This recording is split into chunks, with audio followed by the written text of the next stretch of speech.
নিষিদ্ধ তালাবন্দি ঘরে জোর করে থাকতে চেয়ে কোন বিপদ ডেকে আনবে গল্পকথক জানতে হলে শুনতে থাকুন আমাদের আজকের নিবেদন মল্লিক ভিটে। নমস্কার, আমি স্বর্ণেন্দু রায়। এখন রাইটার্সে চাকরি করছি। সিনিয়র অডিটর হিসেবে আমার চাকরি জীবনে একদম প্রথম দিকের একটা অভিজ্ঞতা আজকে সবার সাথে ভাগ করে নিচ্ছি। আমার স্কুল, কলেজ, ইউনিভার্সিটি সব কলকাতাতেই ছিল।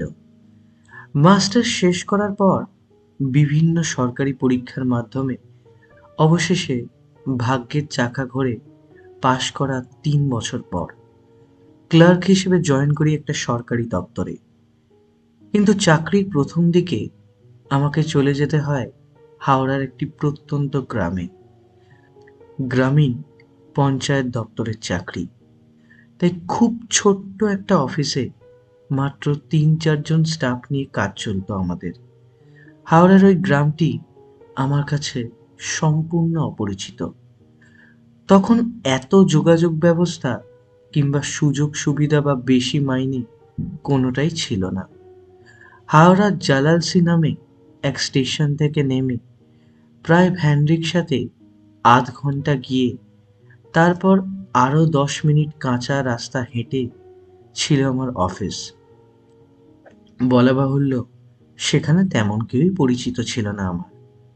তাই থাকার জায়গা হিসেবে হোটেল তো দূরে থাক, একটা আস্ত গোটা বাড়ি খুঁজে পাওয়া ছিল দুষ্কর ব্যাপার। অফিসের বড়বাবু বললেন, থাকার জায়গা এখানে থাকার জায়গা বলতে গেলে প্রায় নেই।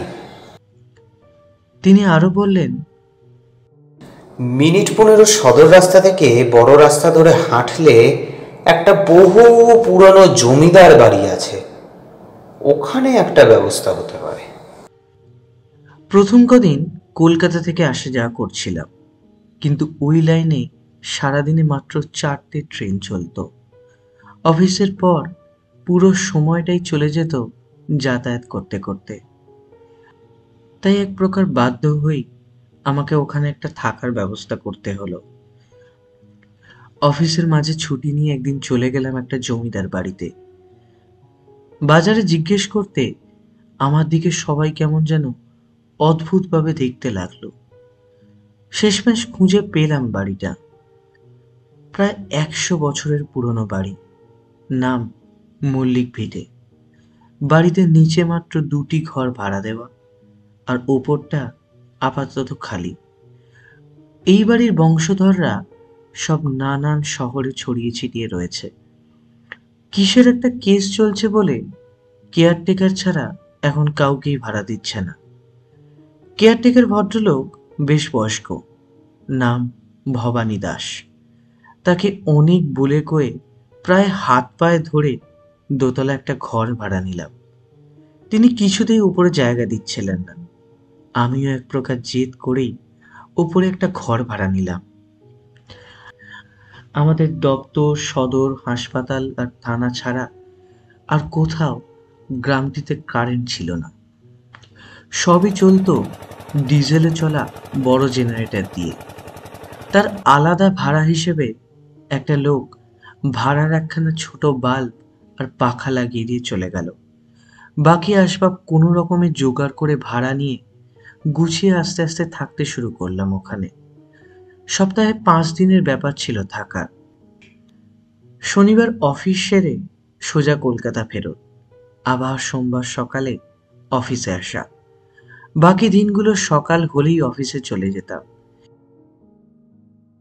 এবং বিকেলে বেশ কিছুক্ষণ গ্রামের বাজার ঘুরে দরকারি জিনিসপত্র, খাবার কিনে একটার সময় চলে আসতাম বাড়িতে। দোতলায় আমার ঘর ছাড়া সব মিলিয়ে ছিল 9টা মতো ঘর।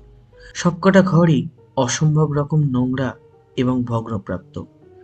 একমাত্র আমি যে ঘরটায় থাকতাম সেই ঘরের পাশে একটা ঘর একটু থাকার মতন উপযুক্ত। সেটা প্রথম থেকেই দেখছি তালা মারা। প্রায় 1 বছর বাবদ ঘরটা খোলা হয় না। সমস্যা ছিল একটাই, বাথরুমের কাজকর্ম নিচে গিয়ে সারতে হতো। প্রায় 2 মাস কাজ করার পর পুজোর ছুটি চলে এলো। ভবানীদার সাথে পরে ভালোই কথাবার্তা শুরু হয়ে গেছিল। তাকে আমার ওই পাশের ঘরটার ব্যাপারে জিজ্ঞেস করতে তিনি কেমন যেন একটা এড়িয়ে গেলেন। পুজোতে বাড়ি যাওয়ার আগে তাকে ভালো মতো বকশিস দিয়ে আমিও কলকাতায় বাড়ি চলে এলাম। আবার অফিস খুলবে সেই লক্ষ্মী পুজোর পর। পুজোর ছুটি কাটিয়ে আবার ফিরে গেলাম সেই গ্রামে। জয়েন করলাম অফিস।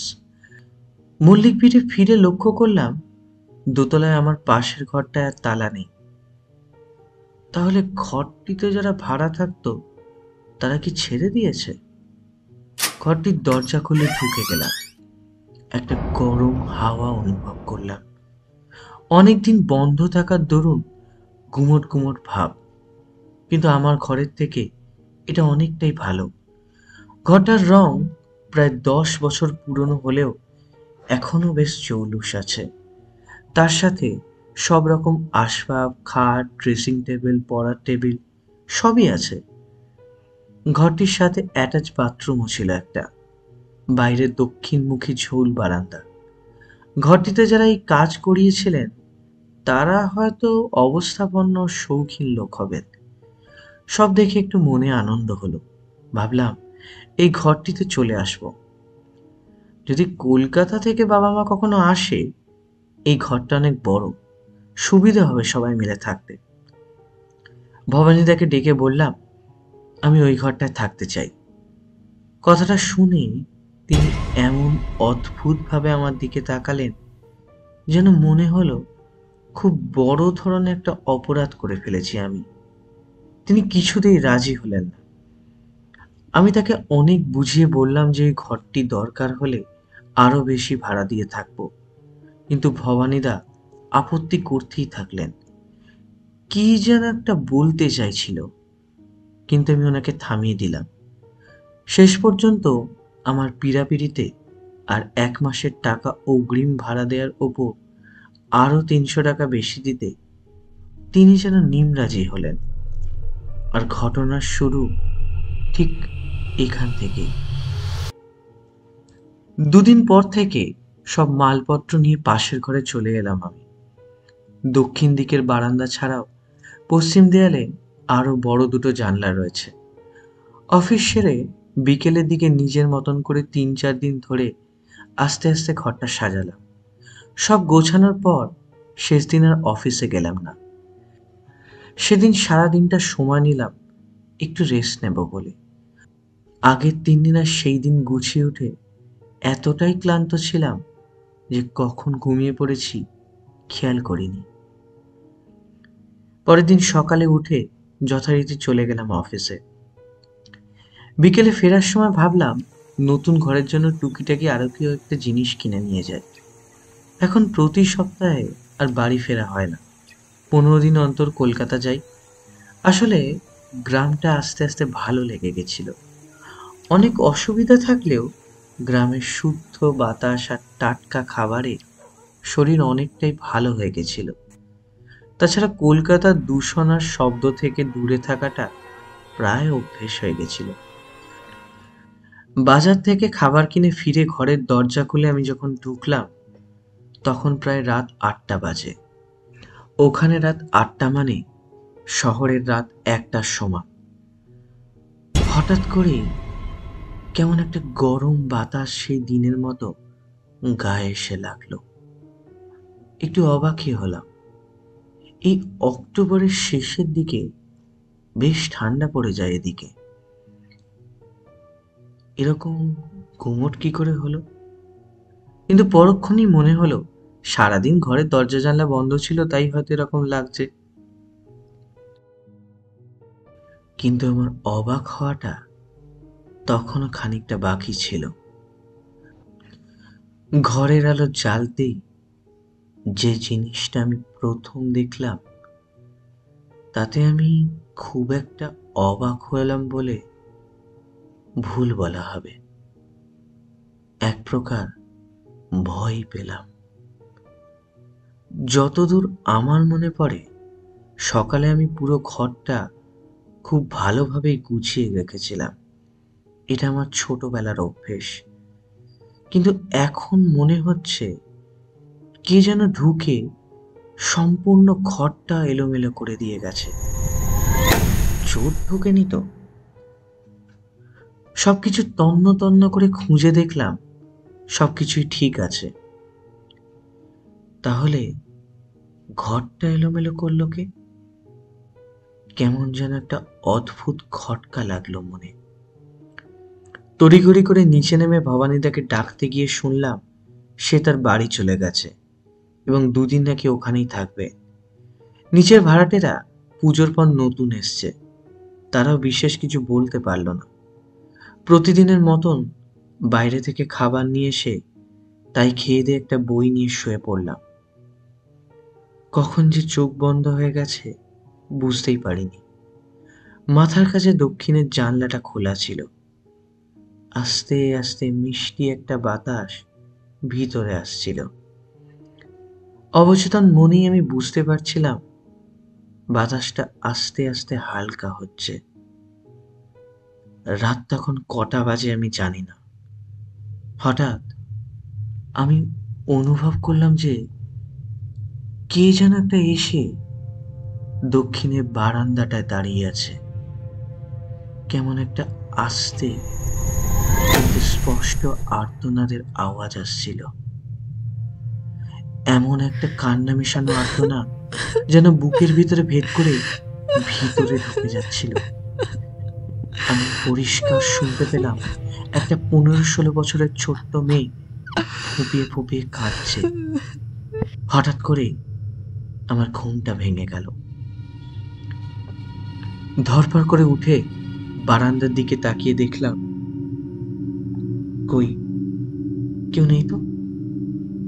আমি বুঝতে পারলাম এটা আমার কল্পনা অথবা স্বপ্ন ছাড়া আর কিছুই না। তারপর আমি পরিষ্কার দেখলাম আমার জানলার পাশে বড় যে তেঁতুল গাছটা আছে তার একটা ডাল নড়ে উঠল। হতে পারে রাতের কোনো পাখি হয়তো এসে বসেছে।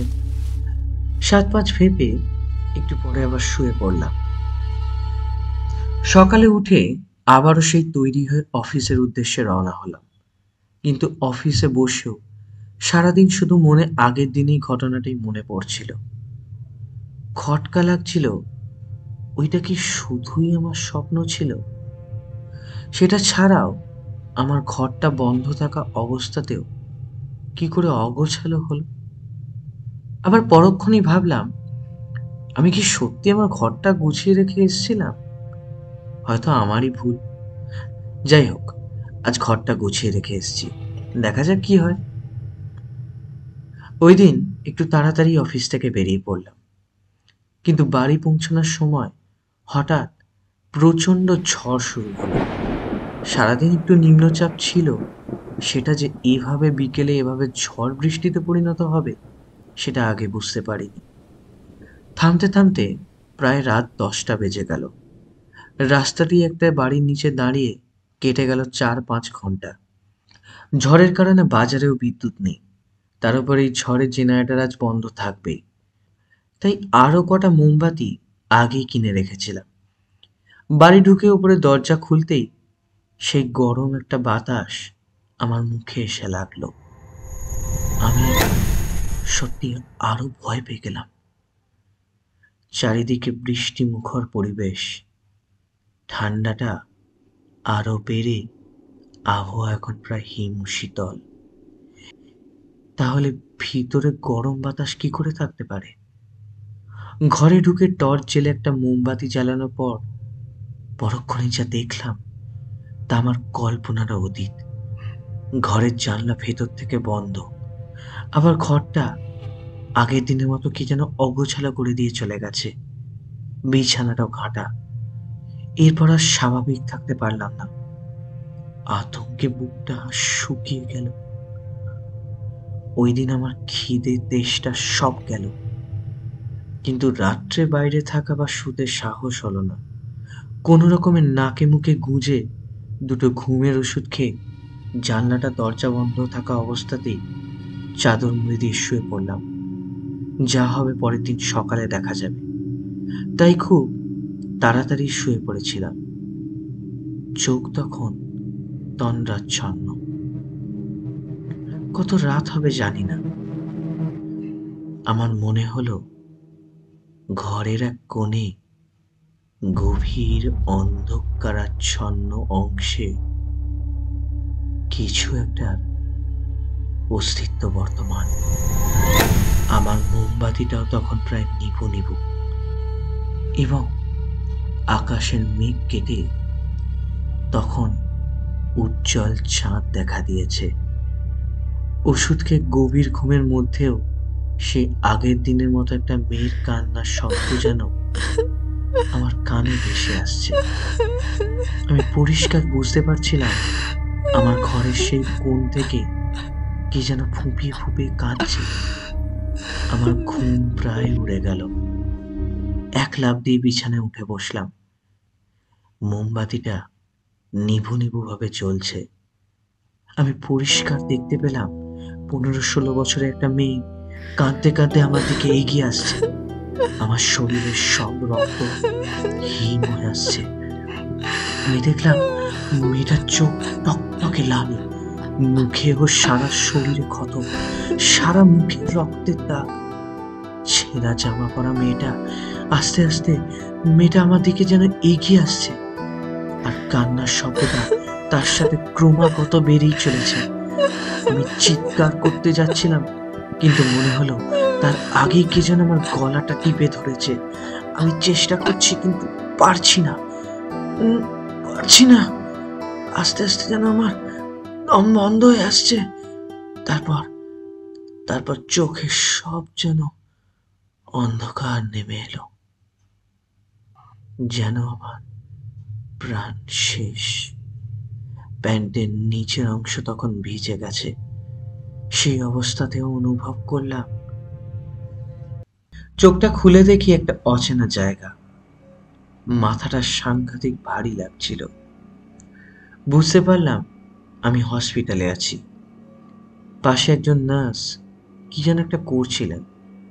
আমার দেখে উনি চলে গেলেন ডাক্তারকে খবর দিতে। সেই রাত্রের পর কি হয়েছে আমার কিছুই মনে নেই। আস্তে আস্তে দেখলাম এক এক করে মল্লিক বাড়ির নিচের ভাড়াটেরা, আর আমার অফিসের স্যার ও বাকি সহকর্মীরা, আর ভবানীদা সব শেষে ঢুকলো। পরে জেনেছিলাম সেটি হাওড়া আমতা জেনারেল হসপিটাল। আমার সারা মুখ দিয়ে তখন লালা বের হয়ে একাকার অবস্থা। ভয়ে আমার কথা বলার শক্তি হারিয়েছি। কাউকে কিচ্ছু বলতে পারছিলাম না আমার বাড়িতে খবর পৌঁছে দেওয়ার কথা। আমার মা বাবা আর বড় মামা আমাকে দেখলাম নিতে চলে এসছে।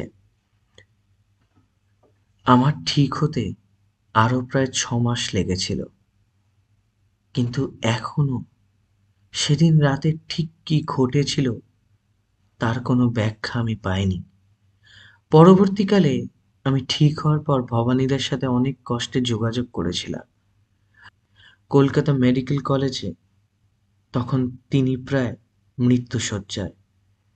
তার কাছ থেকে জানতে পেরেছিলাম আমি যে ঘরটাতে, অর্থাৎ পাশের যে ঘরটাতে গেছিলাম, সেখানে নাকি আমি আসার আরো 10 বছর আগে একটা ছেলে মেয়ে একসাথে থাকতো। মেয়েটির বয়স ছিল 15 বছর। ছেলেটা বড়জোর 20-21 হবে। বাড়ি থেকে পালিয়ে মল্লিক বাড়িতে এসে তারা ওঠে। মেয়েটি সম্ভবত খুব বড়লোক বাড়ির মেয়ে ছিল। তার আনা টাকা পয়সা দিয়ে ঘর রং, আসবাবপত্র, তাদের দৈনন্দিন চাহিদা মিটত। কিন্তু ছেলেটি ছিল বেকার। তার উপর মদ জুয়ার নেশা করে পরের দিকে মেয়েটার ওপর ভীষণ নাকি অত্যাচার করত। 1-2 বার ভবানীদা বাঁচিয়েছে। পরে ভবানীদা ছেলেটাকে গ্রামের লোকজন জড়ো করে ভয় দেখিয়ে তাড়িয়ে দেয়। মেয়েটা একাই থাকতো বেশ কিছুদিন। তারপর ভবানীদা মেয়েটার দুবেলা খাবার ও অন্যান্য জিনিসের ব্যবস্থা করে। পরবর্তীকালে নাকি থানাতেও খবর দেওয়া হয় মেয়েটির বাবা মাকে খুঁজে বার করার জন্য। কিন্তু দিন 7-এর মধ্যেই নাকি এক রাত্রে ভবানীদা না থাকার সুযোগ নিয়ে পিছন ছাদে উঠে সেই লম্পট ছেলেটা, মানে মেয়েটার বর, তার সাথে আরো জোনাকির ছেলেকে এনে সেই মেয়েটাকে নাকি এক রাতের জন্য বিক্রি করে দেয়। ঝড় জলে সেই রাত্রে অসহায় মেয়েটিকে 4 জন মিলে গণধর্ষণ করার পর নির্মমভাবে গলা টিপে হত্যা করেছিল। পরদিন সকালে মেয়েটার মৃতদেহ পাওয়া যায় ঘরের এক কোণে, হাত পা বাঁধা অবস্থায়, এবং পুরো ঘর লণ্ডভণ্ড ছিল। তারপর সেই ঘরটি 3 বছর বন্ধ থাকে। তারপর অনেকেই নাকি এই ঘরে থাকার চেষ্টা করেছেন, কিন্তু কেউই পারেননি। হয় তারা পাগল হয়ে গেছে, না হয় মারা গেছে। আমার আগে এক ভদ্রলোক প্রায় জোর করে এই ঘরটিতে আমার মতন নিচ থেকে শিফট করেন। সেটা আমি আসার আরো 1 বছর আগে। ঘরে থাকার কিছুদিনের মধ্যেই তখন সেই লোকটিরও নাকি আমার মতন অবস্থা হয়। প্রথমে তিনিও ব্যাপারটা আমার মতো হালকাভাবেই নিয়েছিলেন, কিন্তু তারপর একদিন তার অচৈতন্য দেহ সেই ঘর থেকে উদ্ধার করা হয়। পরবর্তীকালে তিনি আর বেশি দিন বাঁচেননি। হাসপাতালে হার্ট ফেল করে তার মৃত্যু হয়। এরও প্রায় 10 মাস পর আমি যখন পুজোতে কলকাতা গেছিলাম, তখন তার বাড়ির লোক এসে তার ব্যবহৃত সব জিনিস নিয়ে যায়। তারপর পুজোর পর সেখানে ফিরে এসে ঘরটা দেখে আমি কিছু না শুনে জোরাজুরি করে ঘরটা ভবানীদার থেকে নিই। আমার পরে ধারণা হলো হয়তো সেই ঘরে সেই মেয়েটির অতৃপ্ত আত্মা এখনো রয়ে গেছে। তার নিজের স্বামী যে নারকীয় ঘটনা ঘটিয়েছিল তার উপর প্রতিশোধ নেবার জন্যই হয়তো সেই ঘরে আগত সকল পুরুষকেই হয়তো সে তার নিজের স্বামী ভাবে। তাই জিঘাংসা দেখেই আগন্তুকদের গলা টিপে প্রতিশোধ নেবার বাসনা সেই মেয়েটির আত্মাকে এখনো মুক্তি দেয়নি। ভবানীদা বলেন, আমি একমাত্র ব্যক্তি যিনি ওই ঘর থেকে সুস্থ হয়ে উঠেছে। কথাগুলো বলেই ভবানীদার শ্বাসকষ্ট শুরু হয়। তারপর তিনি বলে ওঠেন,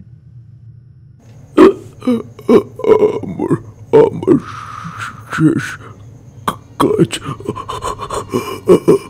আমি আমি আমি আমি সেরে নিয়েছি। কিছুই বুঝিনি তখন। তারপর ভবানীদা আরও বেশি দিন বাঁচেননি। 6 মাস ঠিক হওয়ার পরও আমি প্রায় 1 বছরই বাড়িতেই ছিলাম। সরকারি চাকরি বলে বেগ পেতে হয়নি। পরে অনেক কষ্ট করে আর একটা নিচু পোস্টে কলকাতাতে ট্রান্সফার নিই। আমার ওই 30 বছর আগের অভিজ্ঞতা আমৃত্যু আমার সঙ্গে থেকে যাবে। তবে আমার অভিজ্ঞতা এখানেই শেষ নয়। সেই ঘটনার 2 বছর পর আরেকবার সেই গ্রামে আমার যেতে হয়েছিল। কলকাতা অফিস থেকে ওখানে একটা ট্রান্সফারের কাগজে সই করানোর ছিল, সেটাই করতে যাওয়া। বড়বাবু তখনও সেই অফিসেই ছিলেন। বললেন ওনার নাকি আর 6 মাস বাকি ওখান থেকে রিটায়ার করা। তিনি একটি অদ্ভুত খবর দিলেন, মল্লিক ভিটে শেষমেশ ভাঙা শুরু হয়েছে। মাস 2 ধরে ভাঙা চলছে। ঠিক অভিশপ্ত ঘরটার ভাঙার পরেই নাকি সেই রাতে 3 জনের দেহ পুলিশ জালালসি স্টেশনে ট্রেনে কাটা অবস্থায় উদ্ধার করেছে। সেই 3 জন আর কেউ নয়, ওই ধর্ষণকারী ছেলেগুলো। তারা এখন দাগি আসামি। আর একটা খবর দিলেন, যেটা শুনে আমার পায়ের তলা থেকে মাটি সরে গেল। ভবানীদার ঘর ভাঙার সময় তার মেঝের নিচ থেকে একটি 4 মাসের পুরনো মৃতদেহ পাওয়া যায়। পুলিশ জানায় সেটি আর কারো নয়, সেই নরপিশাচটা। ভবানীবাবু সে মেয়েটিকে নিজের মেয়ের মতোই ভালোবাসতেন। তাই তিনি প্রতি সপ্তাহে 1-2 দিন নিজের মতন করে সেই শয়তানকে খুঁজে বেড়াতেন। মাস 6 আগে ছেলেটাকে পেয়ে কোনোভাবে মল্লিক ভিটেতে এনে খুন করে মাটির নিচে পুঁতে দেন। তারপর ভবানীদার শরীর ভাঙতে থাকে। ওর ভাইয়ের ছেলেরা মেডিকেল কলেজে শেষের দিকে ভর্তি করে। সব কথা শেষ করে অনিচ্ছা সত্ত্বেও মল্লিক ভিটের দিকে এগিয়ে গেলাম। অভিশপ্ত বাড়িটা আজ বিলুপ্তির পথে। আর কোনো ভয় লাগলো না। পরিবেশ আজ বড় মনোরম। মেয়েটির আত্মা আজ শান্তি পেয়েছে, আর ভবানীবাবুর প্রতিও শ্রদ্ধা অনেকটাই বেড়ে গেল। তার শেষ কাজ কি সেদিন বুঝলাম। সদর দরজাটা শুধু ভাঙা বাকি ছিল। সদর দরজার ডান দিকে পাথরের ফলকে মল্লিক ভিড়ে নামটা যেন শেষমেশ কলঙ্ক মুক্ত হয়ে জল জল করছিল।